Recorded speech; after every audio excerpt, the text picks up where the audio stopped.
Hello বন্ধুরা, আজকে আমি তোমাদের সাথে পেঁপে আলু ডালনা শেয়ার করব। তার জন্য নিয়েছি পেঁপে ডুমডুম করে কেটে, আলু, টমেটো, সঙ্গে একটু ডাল বাটা অ্যাড করব, বড়া অ্যাড করব বলে ডালটাকে বেটে নিয়েছি মিক্সিতে। সেই ডালটাকে আমি কালো জিরে, দুটো কাঁচা লঙ্কা ও সামান্য একটু হিং দিয়ে মেখে নিয়েছি। আর নিয়েছি হলুদ গুঁড়ো, জিরের গুঁড়ো, ধনের গুঁড়ো, গোটা জিরে, আদা লঙ্কা কাঁচা লঙ্কা বাটা, একটু গরম মশলা, নুন, ঘি, দুটো তেজপাতা।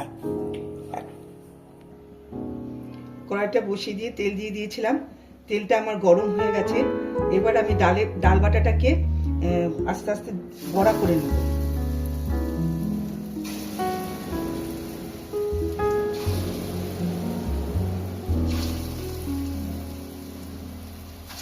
বড়াটা হয়ে গেছে, এবার ডালের বড়াগুলো তুলে নেব।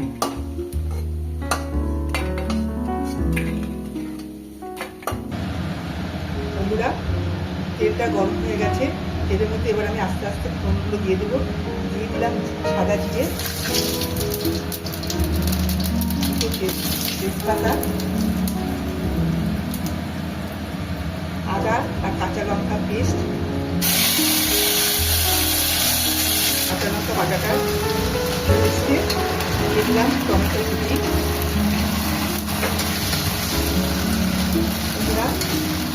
এবার একটু সামান্য নুন দিয়ে দেবো, তাহলে টমেটোটা ভালো করে মজে যাবে।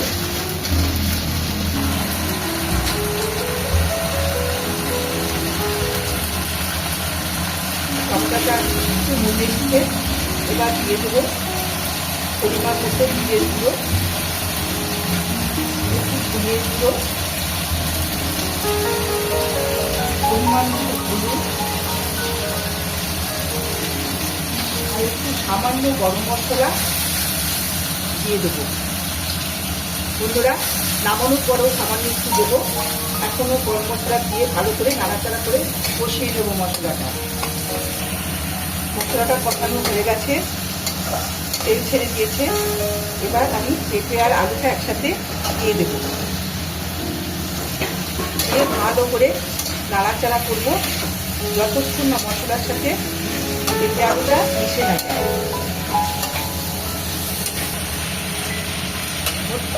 আলু পেঁপেটা মশলার সাথে ভালোভাবে মিশে গেছে। এবার আমি একটু জল দিয়ে দেবো, পরিমাণ মতো জলটা দেবো, যাতে ভালো করে আলু পেঁপেটা সিদ্ধ হয়। করে ঢেকে দেবো, জল দিয়ে আমি ঢেকে দেবো।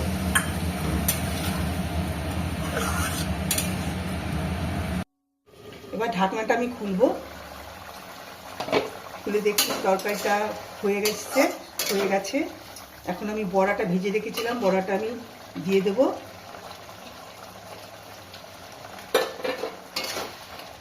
ঘি দিয়ে দেবো সামান্য একটু,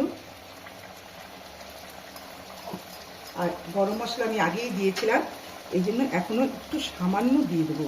ব্যাস, হয়ে গেল আমার পেঁপে আলু বড়া দিয়ে তরকারি। বন্ধুরা, যদি তোমাদের ভালো লেগে থাকে আমার রেসিপিটা, একটা লাইক, কমেন্ট, শেয়ার করে দিও।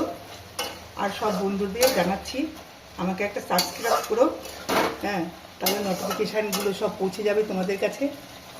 আজকে এই পর্যন্তই।